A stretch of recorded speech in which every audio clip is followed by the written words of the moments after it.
Friends, अभी हम लोग सीटेट 2021 का जो प्राइमरी लेवल का पहला पेपर हुआ था उसमें से मैथ के क्वेश्चन देखेंगे। इसमें सबसे पहला क्वेश्चन हमसे ये कह रहा है कि निम्नलिखित क्रियाकलापों में से किससे विद्यार्थियों में त्रिविम विवेचन की समझ विकसित करने में सर्वाधिक संभावना है। तो इसके लिए सबसे पहला जो ऑप्शन हो जाएगा इसमें हो जाएगा चौपड़ आकृतियों को पहचानना। अभी हम लोग सीधे सीधे आंसर देख लेंगे, बाद में हम लोग इन क्वेश्चनों को, जो भी मैथ के क्वेश्चन होंगे उसको सॉल्व भी करेंगे। अगला क्वेश्चन हमसे कह रहा है बच्चों को भिन्न की संकल्पना पढ़ाने के लिए निम्नलिखित में से क्या अत्यंत उपयोगी है। तो इसमें होगा किंजीनेयर छड़ें। ठीक है।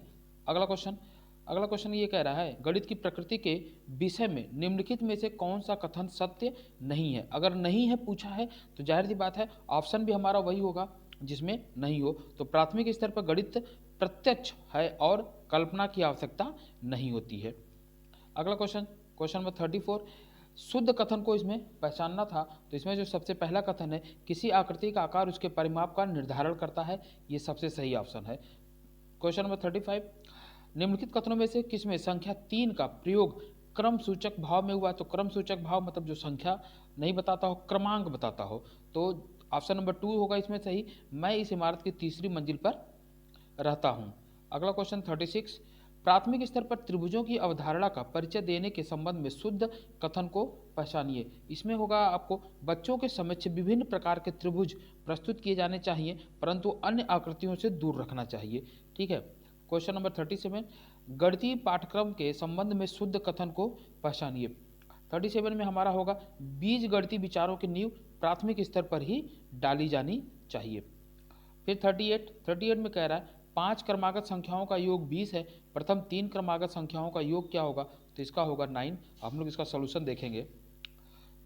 क्वेश्चन नंबर 39, एक विभाजन के क्रम में भागफल का 5 गुना है और शेषफल का 2 गुना है, यदि शेषफल 5 हो तो संख्या क्या होगा। तो इसका ऑप्शन आएगा आंसर 25। और इसमें पूछ रहा है निम्नलिखित भिन्नों में से सबसे बड़ी और दूसरी सबसे बड़ी भिन्न बताइए। तो इसमें होगा 5/6 और 3/4। फिर कह रहा है एक वर्ग के रूप में तार 144 सेंटीमीटर स्क्वायर का क्षेत्रफल घेरती है, यदि इसी तार को एक आयत के रूप में मोड़ा जाए जिसकी लंबाई 16 सेंटीमीटर हो तो कितना क्षेत्रफल घेरेगी। तो इसका उत्तर हो जाएगा 128 सेंटीमीटर स्क्वायर। क्वेश्चन नंबर 42 कह रहा है 1 सेंटीमीटर गुणे 1 सेंटीमीटर वाले 48 छोटे वर्गों को कुल कितने प्रकार से व्यवस्थित किया जा सकता है कि इसका परिमाणिक क्षेत्रफल 48 सेंटीमीटर स्क्वायर हो। तो इसके 5 ऑप्शन सही होंगे, यानी ऑप्शन नंबर 4 सही होगा, यानी इसकी 5 तरीके हो सकते हैं। उसके बाद दे रहा है विद्यालय की सभा में एक कक्षा में विद्यार्थी एक पंक्ति में खड़े हैं, दोनों सिरे से रूही का 19वां स्थान है, इस कक्षा में कुल कितने छात्र उपस्थित हो। ये इसका होगा 37, क्योंकि रूही 19वां नंबर है, यानी इसके ऊपर भी 18 लोग होंगे और इसके नीचे भी 18 लोग होंगे। तो 18 18 36 और एक ये रूही खुद है, तो ये हो जाएगा 37।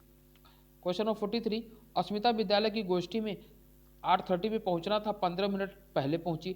वह अपने सहकर्मी से आधा घंटा पहले पहुंची जो कि गोष्ठी के लिए 40 मिनट की देरी से पहुंचा। गोष्ठी का निर्धारित समय क्या था। तो इसका आंसर होगा ऑप्शन नंबर 1, 8:05। ठीक है। फिर दे रहा है ये एक सामान खरीदने का हिसाब था और इसमें इसका आंसर होगा 100 रुपये 50 पैसा, ऑप्शन नंबर 4। एक संख्या 100 के आधे से अधिक है, यह 6 दहाई से अधिक है और 8 दहाई से कम है, इसके अंकों का योग 9 है, इसका दहाई का अंक इकाई के अंक का दुगना है, संख्या क्या होगी। तो इसका ऑप्शन होगा 3, आंसर होगा 63। फिर हमसे ये कहा गया था एक 5 अंकों वाली संख्या है, 100वें स्थान का अंक 10,000वें स्थान के अंक का 3/4 है और 10वें स्थान का अंक 100वें स्थान के अंक का 2/3 है। 10वें स्थान का अंक सबसे छोटी अभाज्य संख्या का वर्ग है और 1000वें स्थान का अंक एक अंक वाली सबसे बड़ी अभाज्य संख्या है। यदि इकाई का स्थान का अंक सबसे बड़ी एक अंक वाली विषम संख्या हो तो संख्या क्या है। ठीक है। तो इसके लिए ऑप्शन होगा हमारा 87649, यानी ऑप्शन नंबर 2। फिर दे रहा है 48 में एक रेलगाड़ी पटना से 30 मई 2020 को रात के 11:40 पर चलती है और मुंबई 1 जून 2020 को 5:15 पर सुबह पहुंच जाती है। रेलगाड़ी की यात्रा का कुल समय, इसका आंसर होगा 29 घंटा 35 मिनट। काफ़ी लोगों का ये गलत आएगा क्योंकि उन लोगों ने 31 मई को दिमाग से स्लिप करा दिया है। ठीक है। उसके बाद क्वेश्चन नंबर 49, 16 लीटर धारिता की एक बाल्टी पूर्ण रूप से पानी से भरी जाती है।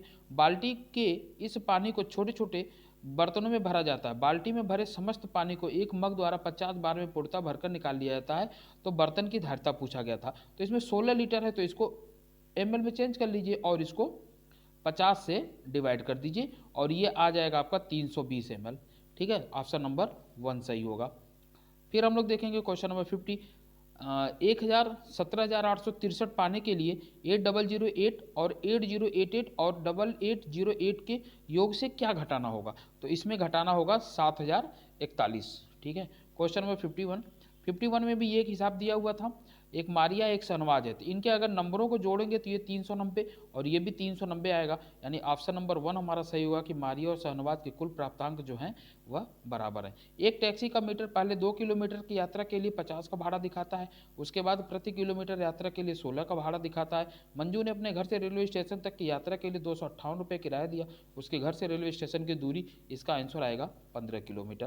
क्वेश्चन नंबर 53 में कह रहा है गणित की कक्षा में अध्यापक ने निम्नलिखित कुछ प्रश्न प्रस्तुत किए।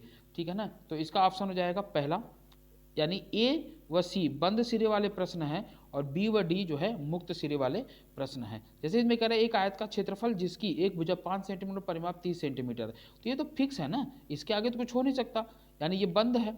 एक उन संख्याओं का समुच्चय ज्ञात करिए जिसके माध्यक 4 है, ये भी बंद है। 0 और 8 के मध्य सभी अभाज्य संख्याएं लिखिए, तो ये तो ज़्यादा हो सकता है, यानी ये मुक्त है।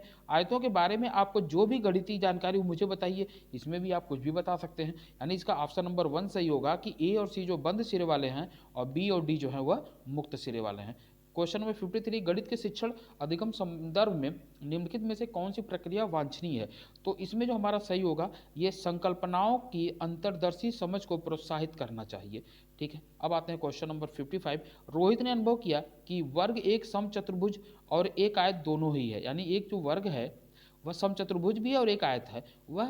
वह वैन हील के मानस चिंतन के कौन से चरण का है? तो ये स्तर 1 में है, विश्लेषण। 56 गणित के शिक्षण अधिगम पर निम्नलिखित में से किसका प्रभाव होने की संभावना शून्य है या सबसे कम है? तो इसमें होगा छात्रों के गलत उत्तरों के लिए पूरे अंक देना। ठीक है, फिर 57 गणित के शिक्षण अधिगम के विषय में निम्नलिखित में से कौन सा कथन सत्य नहीं है? तो फिर है इसमें पूछा जा रहा है नहीं है, तो फिर हम ढूंढेंगे कहाँ, ऑप्शन की किस ऑप्शन में नहीं है मिल रहा है। तो गणितीय ज्ञान की रचना में संस्कृति और संदर्भों की भूमिका नहीं है, ऑप्शन नंबर 3। फिर हमारा आता है क्वेश्चन नंबर 58, किन्हीं दो पूर्ण संख्याओं का योग एक पूर्ण संख्या होता है। ठीक है, पूर्ण संख्याओं के इस गुण को इस प्रकार उल्लेखित किया जाता है, तो इसको जो इसका ऑप्शन होगा संवरक गुण, यानी ऑप्शन नंबर 2। क्वेश्चन नंबर 59 कह रहा है प्राथमिक स्तर पर गणित पढ़ाने के लिए निम्नलिखित में से कौन सा पहलू अत्यंत महत्वपूर्ण है? तो इसके लिए गणित को बच्चों के जीवन के अनुभवों का भाग बनाना चाहिए। ठीक है, और ये इसी तरह की कुछ बातें एनसीएफ 2005 भी कहता है कि स्कूल में जो पढ़ाई उसके बाहरी जीवन से उसको रिलेट कराइए। क्वेश्चन नंबर 60 और मैथ का आखिरी क्वेश्चन, गणित स्तर पर संख्याओं को पढ़ाने के लिए निम्नलिखित में से कौन सा कथन सत्य है?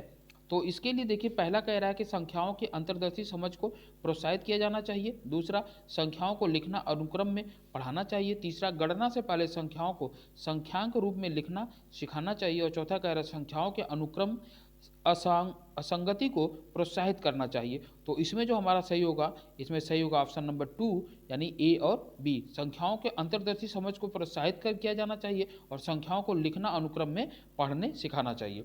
तो इस तरह से हम लोगों ने मैथ के क्वेश्चन कर लिए हैं, बाकी इनको डिटेल में भी देखेंगे और बाकी कल हम लोग पूरे का पूरा पेपर का सोल्यूशन देखेंगे। तब तक के लिए थैंक यू, मिलते हैं बाद में।